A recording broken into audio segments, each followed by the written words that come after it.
Hello, everyone. It's Shane Kanto, your Wasteland reviewer, and welcome to the streaming Wasteland here on the SPM Crew Podcasting Network. And this is my weekly show where each Friday I pick a streaming service and three previously released films off of it. And hopefully by the end of this episode, you have a nice full weekend worth of movies to go check out. And happy Halloween, everyone. We are wrapping up a whole entire month of horror thriller selections, no matter the streaming service, here on the streaming wasteland. And we happen to land on Netflix, which, to be frank, at this point, besides Netflix movies, it has some of the worst selection of actual movies to check out because it's so limited. But I did my best to give you a few horror thrillers to sink your teeth into. Haha, enjoy that. And let's get started with a relatively more recent film, despite the fact that I'm now processing the fact that this is a 9-year-old movie at this point. And I remember when this came out because this really struck the pop culture zeitgeist with its thrilling elements and high concept zombies on a train. It is Train to Busan. And this South Korean film, while a zombie virus breaks out, passengers struggle to survive on the train from Seoul to Busan. And I just remember when this movie came out, this became so popular. And it was one of those international films that really did get a lot of attention and honestly really deserved it because this is quite the impressive film with it's incredibly shot. The direction of this film from Yon Sang-ho is quite impressive, and you have cinematographer uh Young Deok Lee, and the music from Yang Young Yu is so propulsive and just has this level of emotion.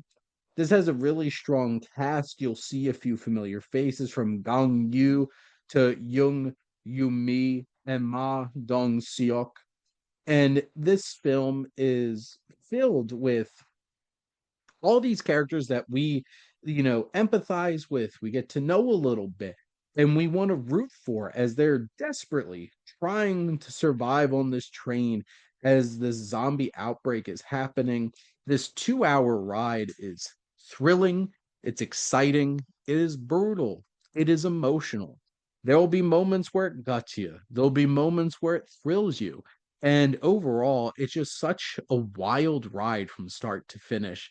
And from a technical standpoint, really well put together. From an acting standpoint, have a lot of great performances and great characters for us to connect with and root for through this horrible situation. And this is how you take a zombie genre, throw in a basic concept, put them on a train. How bad could it be? Pretty darn bad. And we get a front row seat watching this thrill ride for sure. And it is bloody, it is brutal, it pulls no punches, and by the end, you're exhausted, but it was well worth the ride.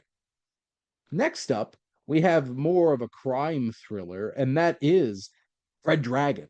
And this is indeed a adaptation of Thomas Harris's novel, and it is indeed another Hannibal Lecter tale. Lecter is a much smaller piece here as a retired FBI agent with psychological gifts is assigned to help track down the Tooth Fairy, a mysterious serial killer. Aiding him is imprisoned forensic psychiatrist Dr. Hannibal the Cannibal Lecter. And this film's directed by Brett Ratner, who is not exactly the best dude, but has an interesting career of the Rush Hour films and X-Men The Last Stand and Red Dragon here. And this film is very pulpy and has some interesting and engaging visuals at times. There's one particular sequence really capturing this terrifying tattoo on our antagonist is like, holy crap, this is terrifying. This film has an interesting story of Will Graham trying to track down the Tooth Fairy killer, while also having this dynamic with Hannibal Lecter. Anthony Hopkins is back as Hannibal Lecter, and not quite Silence of the Lambs level, but he delivers a fine performance here. Edward Norton with his disgusting dyed hair is Will Graham. But the real standout of this film is Ray Fiennes, who's incredible as Francis Dollarhide, the Tooth Fairy Killer, the Red Dragon. And his whole arc is interesting and has layers and is dynamic. And it's interesting how the film focuses on him and lets us get to know him and see layers to his character, which is complicated. And you have a whole great supporting cast of Harvey Keitel as Jack Crawford from the FBI, Emily Watson, who's a love interest for Francis Dollarhide, Mary Louise Parker, Philip Seymour Hoffman, uh, Anthony Held, Dr. Chilton's back, um, Ken Leung, and just so many familiar faces along the way. Just fill out this cast, has a great supporting cast. It's not definitely not on the same level of Silence of the Lambs, but honestly, I like this a lot better than Hannibal. And this was made once already as Manhunter, which I think that's more interesting of a film from its presentation and stuff like that. But this is a pulpy, engaging, psychological horror thriller that has that like true crime kind of feel to it, scratches that itch, and certainly takes us right back into the world of Thomas Harris's Hannibal Lecter series. And lastly, we have the biggest, the boldest of the choices here, and it's 1992's Bram Stoker's Dracula. And this is from director Francis Ford Coppola, one of his last great efforts, to be perfectly honest, back in 1992, over 30 years ago. And this is a great adaptation of Stoker's novel. You have Gary Oldman, who is tearing the house down as Count Dracula.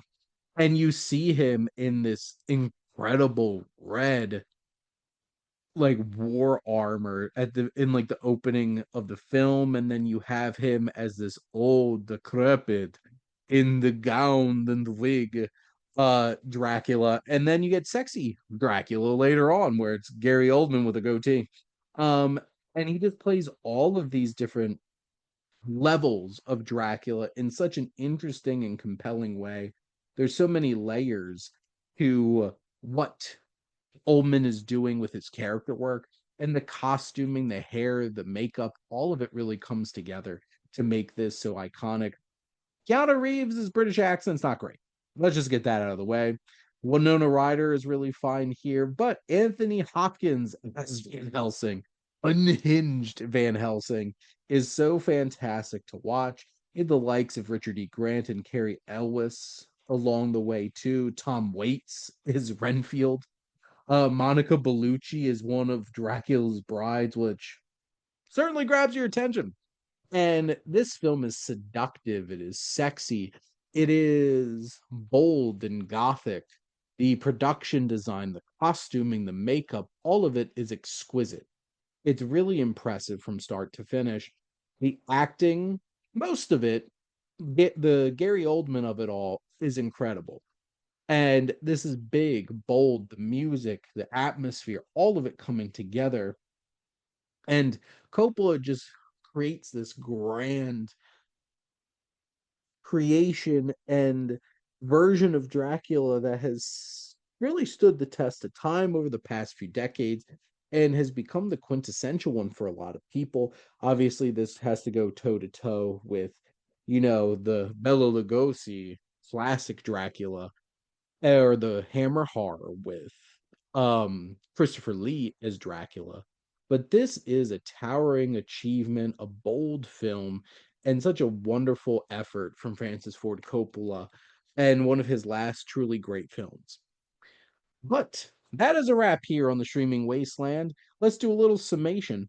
We're going to head over to Netflix and check out 2016's Train to Busan, 2002's Red Dragon, and 1992's Dracula. And thank you all for listening. Make sure to like, comment, and share on this episode. What's your favorite zombie film? What's your favorite of this whole Hannibal extended Hannibal Lecter series? Is it even the show Hannibal? And what's your favorite adaptation of the classic Stoker film story of Dracula? Make sure to like, comment, and make sure to follow or subscribe wherever you listen to your podcast. The SPM Crew Podcast Network is ever expanding. We have so many great shows with all different types of interests. We'll have something for you, especially if you love movies. We have plenty of that. And if you want to join the crew, whether you're a guest on one of these shows or starting your own podcast, reach out to us on our website. If you like our logo, check out High Flyer Creative for all your digital marketing needs. But most importantly, thank you as always for tuning in and supporting the streaming wasteland here on the SPM Crew Podcasting Network.